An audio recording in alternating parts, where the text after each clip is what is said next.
बसंत कौर की शादी में इसके रिश्तेदारों में से कोई भी शरीक नहीं हुआ था। फुप्पो को मालूम था कि बसंत कौर की शादी हो गई है, लेकिन इसने बसंत कौर के पति के बारे में कुछ नहीं सुना था और ना ही कभी इसे देखा था। इसलिए अब बसंत कौर ने मुझे अपने पति की हैसियत से पेश किया तो सब ने बिला चूं चढ़ा तस्लीम कर लिया। बसंत कौर ने इन्हें मेरा नाम मनमोहन सिंह बताया था। बसंत कौर का फूफा प्रेम सिंह भी घर आ गया। इन लोगों में देर तक गिले शिकवे होते रहे। सबको गिला तो बसंत कौर के बाप रतन सिंह से था, जिसने खानदान के हर फर्द से मिलना छोड़ दिया था। हम दोपहर का खाना खाने के बाद गपशप कर रहे थे कि एक आदमी प्रेम सिंह को बुला कर ले गया। इसकी वापसी तकरीबन 2 घंटों के बाद हुई। वह अजीब सी नज़रों से मेरी तरफ देख रहा था और फिर यह सनसनीखेज इंकशाफ हुआ कि एक आदमी गांव वालों से हमारे बारे में पूछताछ करता फिर रहा था और प्रेम सिंह को भी इसी सिलसिले में बुलाया गया था। मुझे ये समझने में देर नहीं लगी कि इन दोनों में से कोई एक होगा, जिन्हें मैंने रेलवे स्टेशन पर देखा था। इस दौरान गांव के अक्सर घरों में पता चल गया था कि प्रेम सिंह की भतीजी अमृतसर से वापस आई है। क्या बात है, तुम परेशान क्यों हो गए? फूफी ने शोहर से पूछा। एक आदमी मनमोहन सिंह के बारे में पूछता फिर रहा था।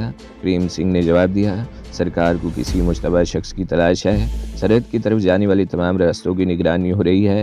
वो शख्स स्टेशन से इनके पीछे लगा था। हमारा मनमोहन चोर डाकू है क्या? जो ये बात नहीं है, प्रेम सिंह ने इसकी बात काट दी। इस शख्स ने बताया था कि वो शख्स पाकिस्तानी एजेंट और बहुत बड़ा दहशतगर्द है। राजस्थान में कई महीने तबाही फैलाने के बाद सरहद पार करने के लिए चंद रोज़ पहले फ़िरोज़पुर पहुंचा था, जहां इसे पकड़ लिया था, मगर वो भाग निकला। सिक्योरिटी वालों को शुबा है कि वो किसी और तरफ से सरहद पार करने की कोशिश करेगा, इसलिए इस तरफ आने वाले लोगों को चेक किया जा रहा है। वो चंद लम्हों को खामोश हुआ, फिर बात जारी रखते हुए कहने लगा, मैंने इसकी तसल्ली कर दी है कि हमारी बसंत कौर की शादी मनमोहन सिंह से 1 साल पहले अमृतसर में हुई थी और वो लोग अमृतसर से ही आए हैं। वो मुतमईन होकर चला गया है और गांव वालों से कह गया है कि कोई मुश्तबा शख्स नजर आए तो इसके बारे में रेलवे स्टेशन पर इतला दे दी जाए। मैंने इत्मीनान का सांस लिया। एक बला टल गई थी, लेकिन मैं जानता था कि चंद मील के इस रास्ते में अभी और भी बहुत सी रुकावटें पेश आएंगी। 1 हफ्ता गुजर गया। मैं आज़ादी से गांव में घूम फिर रहा था, कभी खेतों की तरफ चला जाता। मुझे बसंत कौर ने बताया था कि अरसा पहले जब वो लोग खुद भी यहाँ रहते थे, इसका फूफा स्मगलरों से मिला हुआ था। वो सरहद पार से आने वाले स्मगलरों को पनाह दिया करता था और अभी इससे मेरे बारे में जो भी बात करनी थी बसंत कौर ही ने करनी थी। लेकिन जैसे जैसे वक्त गुजरता जा रहा था, मेरी बेचैनी भी बढ़ती जा रही थी।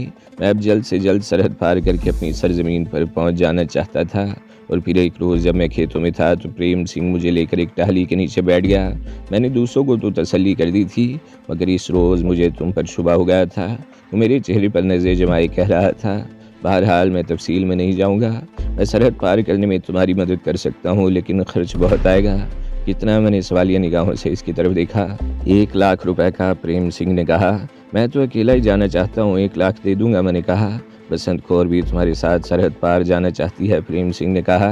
वैसे बेहतर है कि तुम इसे साथ ले जाओ। अगर वो यहाँ रही तो ना सिर्फ खुद मुश्किलात में फंस जाएगी, बल्कि हमारे लिए भी मुश्किलात पैदा करेगी। मैं इस इंकशाफ पर चौंके बगैर नहीं रह सका कि बसंत कौर मेरे साथ जाने को तैयार है। ठीक है, मैंने जवाब दिया। मैं इनकार करके कोई नया मसला पैदा नहीं करना चाहता था। मैं फ़ौरन ही तय कर लिया था कि रास्ते ही में इसका कोई बंदोबस्त कर लूँगा। ठीक है, मैं इसे साथ ले जाने के लिए तैयार हूँ और रकम भी अदा कर दूँगा। हमें कब जाना होगा ये मैं तुम्हें कल बताऊँगा, लेकिन आधी रकम एडवांस देनी होगी आज ही, ताकि इस शख्स को अदा कर दी जाए, प्रेम सिंह ने कहा। ठीक है, रकम तुम्हें आज मिल जाएगी, लेकिन इस बात का ख्याल रखना कि हमारे साथ कोई धोखा हुआ, मैंने कहा। लेकिन तुम्हारे बारे में तो मैंने सोचा भी नहीं था। कब से ये काम कर रहे हो? बहुत अरसा हो गया, प्रेम सिंह ने जवाब दिया। जिम्मेदारी में अब कुछ नहीं रखा। शब रोज़ मेहनत के बाद जो कुछ मिलता है, इससे तो अखराजात ही पूरे नहीं होते। कुछ लम्हों को खामोश हुआ, फिर बात जारी रखते हुए कहने लगा, ये पिंड सरहद से अगरचे कई मील दूर है, मगर स्मगलरों के लिए बड़ी अहमियत रखता है। कई साल पहले पाकिस्तान से स्मगलरों की एक पार्टी इस तरफ आई थी। इनसे मुलाकात के बाद ही मैंने भी ये धंधा शुरू कर दिया था। मुझे स्मगलिंग से कोई दिलचस्पी नहीं थी, लेकिन प्रेम सिंह से बातों का सिलसिला चलता रहा। शुजा को जानते हो? कई साल पहले वो भी इस तरफ आया करता था, मैंने कहा। बहुत अच्छी तरह जानता हूँ, बल्कि जानता था, प्रेम सिंह ने जवाब दिया। लेकिन फिर इसका आना जाना बंद हो गया। बाद में पता चला कि वो कसूर में अपने ही किसी बंदी के हाथों मारा गया था। शायद कोई हिस्से का मामला था। हिस्से का नहीं, औरत का मामला था, मैंने कहा। हाँ, बीच में किसी औरत का नाम भी सुनने में आया था, मगर तुम्हें कैसे पता? इसने घूर कर मेरी तरफ देखा।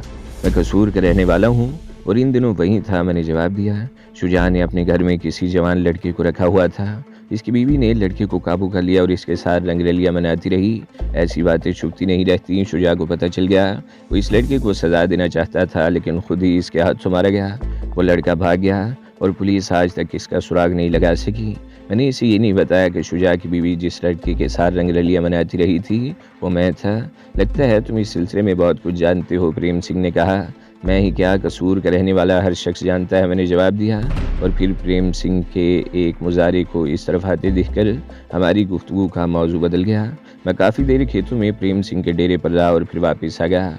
बसंत कौर को भी मैंने सूरत हाल से आगाह कर दिया था और इससे अपना थैला लेकर इसमें से 1 लाख रुपए भी निकाल लिए। मैंने बसंत कौर को इस थैले में नकद रकम और जेवरात के बारे में बता दिया था और इसने वो थैला बड़ी हिफाजत से रखा हुआ था। तुम मेरे साथ क्यों जाना चाहती हो? मैंने इसके चेहरे पर नज़र जमाते हुए कहा। ये तुम्हारा देश है, यहाँ तुम्हारे अपने लोग हैं। अपनों से दूर रहने का बड़ा दुख होता है। अपनों के बारे में मैं तुम्हें बता चुकी हूँ, बसंत कौर ने कहा। हुक्कों की ये मोहब्बत सिर्फ चंद रोज़ है। तुम्हारे चले जाने के बाद वो घर वालों पर हकीकत खुलेगी तो ये लोग मेरी ज़िंदगी अजीरन कर देंगे। हो सकता है मुझे यहाँ से धक्के देकर निकाल दिया जाए और मैं एक बार फिर 75 सिंह जैसे किसी शख्स के हत्थे चढ़ जाऊँ। मैं तवाइफ बनकर ज़िंदगी नहीं गुजारना चाहती। तुम मुझे अपने साथ ले चलो, कम से कम एक खोंटे से तो बंदी रहूँगी और तुम मुझे किराए की टैक्सी तो नहीं बनाओगे।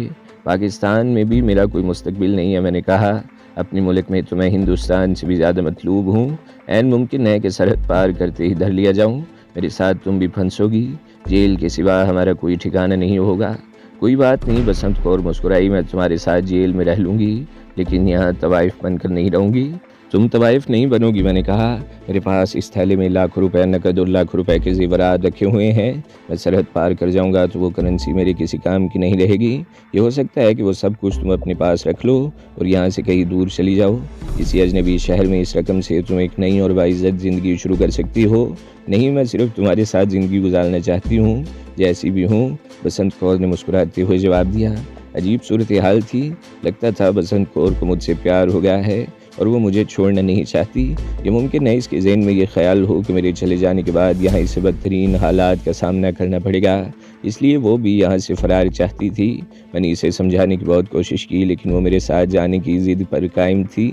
ठीक है, मैंने गहरा सांस लेते हुए कहा, लेकिन वहाँ जो भी हालात पेश आए इनका कोई गिला न करना। बिल्कुल नहीं करूँगी, बसंत कौर ने मुस्कुराते हुए कहा। इस रात मैंने प्रेम सिंह को 1 लाख रुपए दे दिए।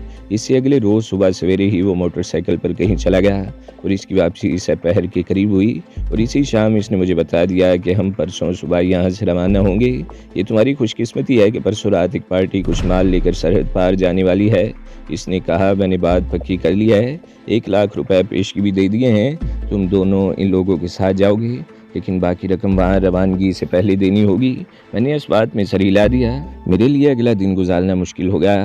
मेरा बस नहीं चल रहा था कि उड़कर सरहद की दूसरी तरफ पहुँच जाऊँ। मैं इस खौफनाक हकीकत से भी पूरी तरह वाकिफ़ था कि सरहद की दूसरी तरफ भी मेरे लिए यही सब कुछ था। हो सकता है सरहद पार करती गोलियों का निशाना बन जाऊँ या पकड़ा जाऊँ।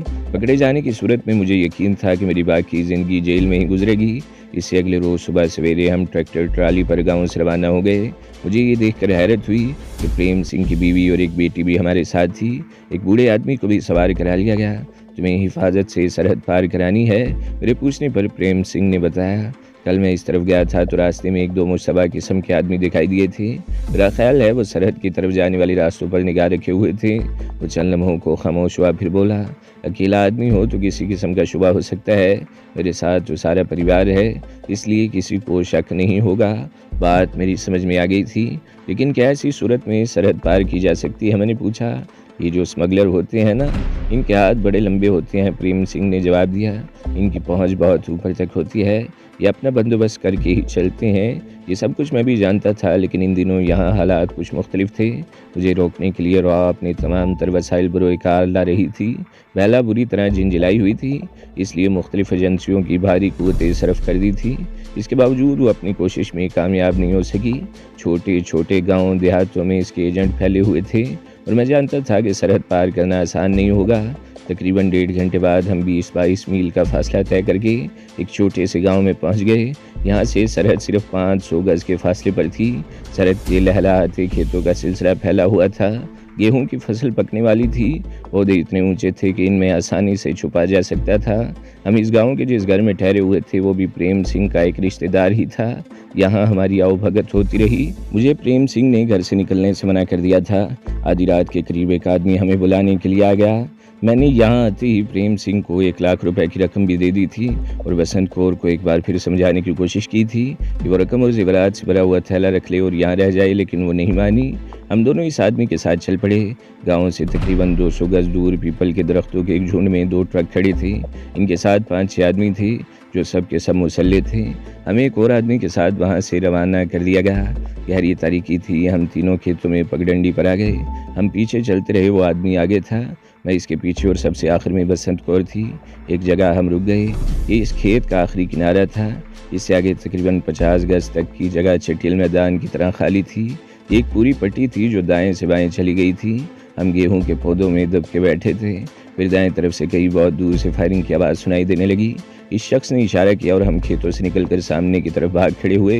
मैंने बसंत कौर का हाथ पकड़ रखा था। हम इस खाली जगह पर अभी आधे रास्ते में गए थे कि बाएं तरफ से एक धाड़ती हुई आवाज़ सुनाई दी, रुक जाओ, कौन हो? हम दौड़ते रहे। बसंत कौर ठोकर खाकर लड़खड़ाई और इसका हाथ छूट गया। मैं 2-3 गज आगे निकल चुका था और फिर ठीक इस वक्त फिजा गोलियों की तड़तड़ाहट से गूंज उठी। इसके साथ ही बसंत कौर की चीख भी सुनाई दी। मैं ज़मीन पर गिर गया। मुड़कर देखा, बसंत कौर को गालबन कई गोलियां लगी थी। वो बुरी तरह तड़प रही थी। मैंने लपक कर इसके हाथ से थैला पकड़ लिया। गोलियां मेरे ऊपर से गुजर रही थी। मैं इस शख्स से पीछे ज़मीन पर सीने के बल लिंगता रहा और फिर उठकर भाग खड़ा हुआ। गोलियां मेरे चारों तरफ बरस रही थीं और फिर यूं लगा जैसे मेरी दाईं पिंडली में अंगारे से भर गए हों। मैं लड़खड़ा कर गिरा और फिर उठकर भागने लगा। गोलियां अब भी मेरे चारों तरफ बरस रही थीं, लेकिन इस मर्तबा मैं दूसरी तरफ खेतों में पहुंचने में कामयाब हो गया। खेतों में पहुंचकर भी मैं नहीं रुका और दौड़ता रहा। फायरिंग तसलसल से हो रही थी। गोलियां मेरे ऊपर और दाएं बाएं से गुजर रही थीं। दफतन मुझे यूं लगा मेरे पैरों तले से ज़मीन निकल गई हो। मैंने अपने आप को संभालने की कोशिश की मगर शराब से पानी में गिरा। वो तकरीबन 6 फीट लंबा, चौड़ा और 3 फीट गहरा घड़ा था जिसमें पानी भरा हुआ था। मैंने बाहर निकलने की कोशिश की मगर फिर गड्ढे के किनारे के साथ दबक कर बैठ गया और किनारे पर सरकंडे की झाड़ियां पकड़कर अपने ऊपर खींच ली। ये गड़ा कुछ देर के लिए मेरे लिए एक अच्छी पनाहगाह साबित हुआ।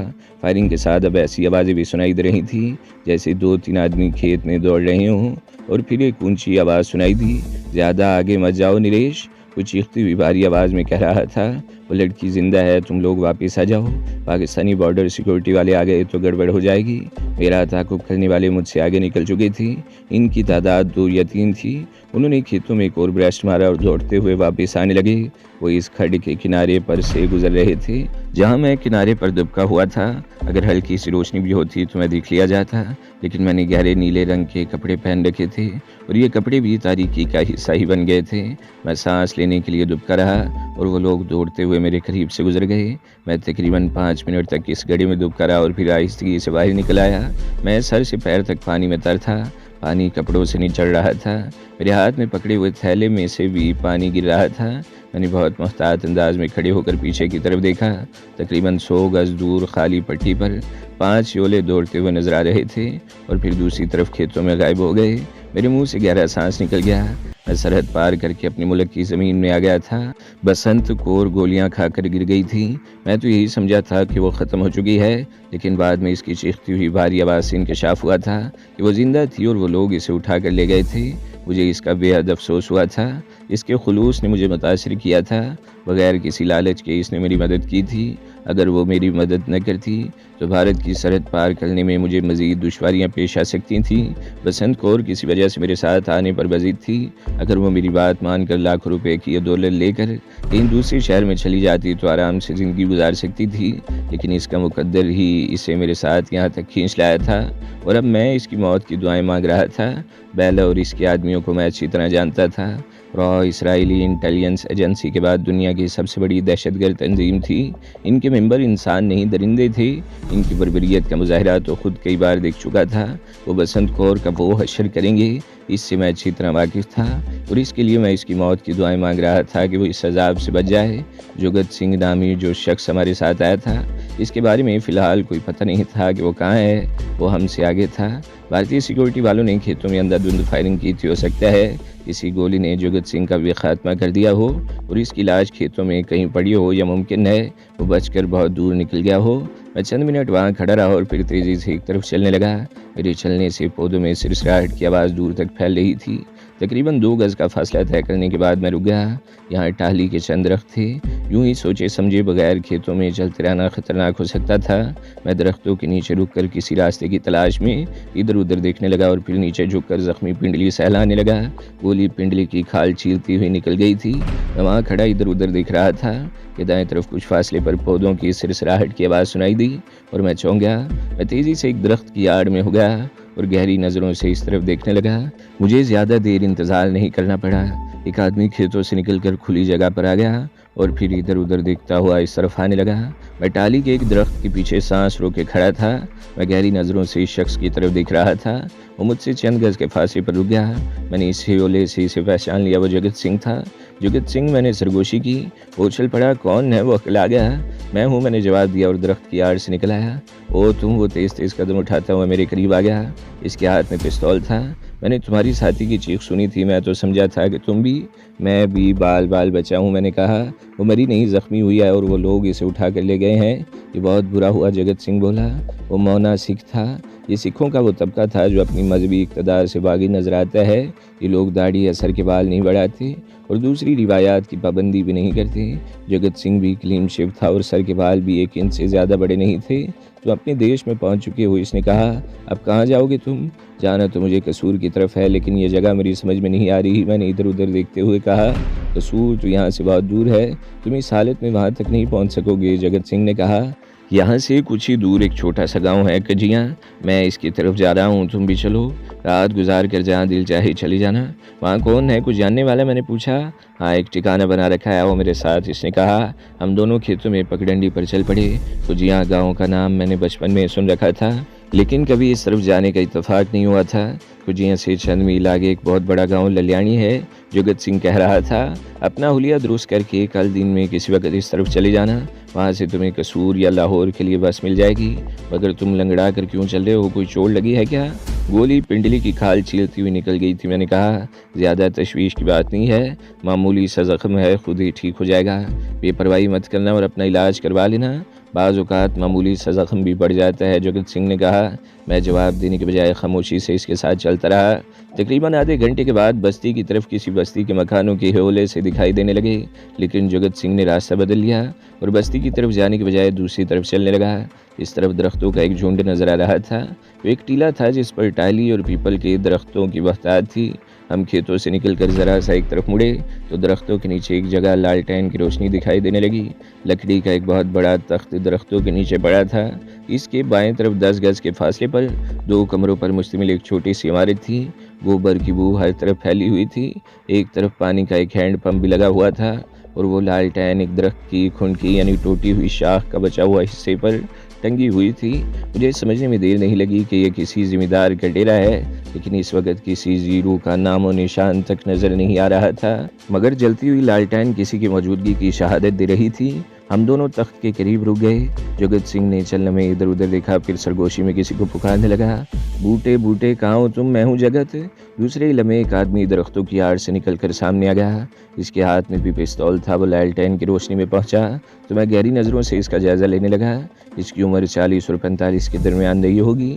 लंबा कद, भारी भरकम जिस्म, गंजा सर। इसने धोती और कुर्ता पहन रखा था। कुर्ते के बटन खुले हुए थे और गले में पड़ा हुआ ताबीज़ साफ नजर आ रहा था। ये कौन है? बूटे ने घूरती हुई नज़रों से मेरी तरफ देखा। अपना ही बंदा है, दूसरी तरफ से आया है, सुबह चला जाएगा। जगत सिंह ने जवाब दिया। अगर हो सके तो अपने कपड़ों का एक जोड़ा इसे दे दो ताकि ये नहाकर अपना हुलिया दुरुस्त कर ले। वैसे तुम इसकी फिक्र न करो, परेशानी की कोई बात नहीं। तुम इसे साल लेकर आए हो तो मैं क्यों परेशान होने वाला। बूटा कंधे उचकाता हुआ दूसरे कमरों पर मुश्तमिल एक इमारत की तरफ चला गया। चलो कपड़े उतार कर पंप के नीचे बैठ जाओ, मैं हैंडल चलाता हूँ, जगत सिंह ने कहा। मैं कुछ झिझका, मगर मैंने अंधेरे से फ़ायदा उठाने का फैसला कर लिया और बैग तख्त पर रखकर कपड़े उतार दिए और हैंड पंप के नीचे बैठ गया। जगत सिंह पंप का हैंडल चलाता रहा और मैं अपने बदन पर लुथड़ा हुआ कीचड़ धोता रहा। बूटा कमरे से एक धोती और कुर्ता भी ले आया। इसने पहले धोती मेरी तरफ उछाल दी मैंने धोती लपेट कर इसके हाथ से कुर्ता भी लेकर पहन लिया और अपना बैग उठाकर इसे भी पंप के नीचे रखकर हैंडल चलाने लगा ताकि इस पर लगा हुआ कीचड़ भी साफ हो जाए। तो दोस्तों, अगली किस्त सुनने के लिए हमारे चैनल को ज़रूर सब्सक्राइब करें, वीडियो को लाइक करें और बेल के आइकन पर भी क्लिक कर दें ताकि हर जो आने वाली वीडियोज़ हैं वो आपको सबसे पहले मिलती रहें।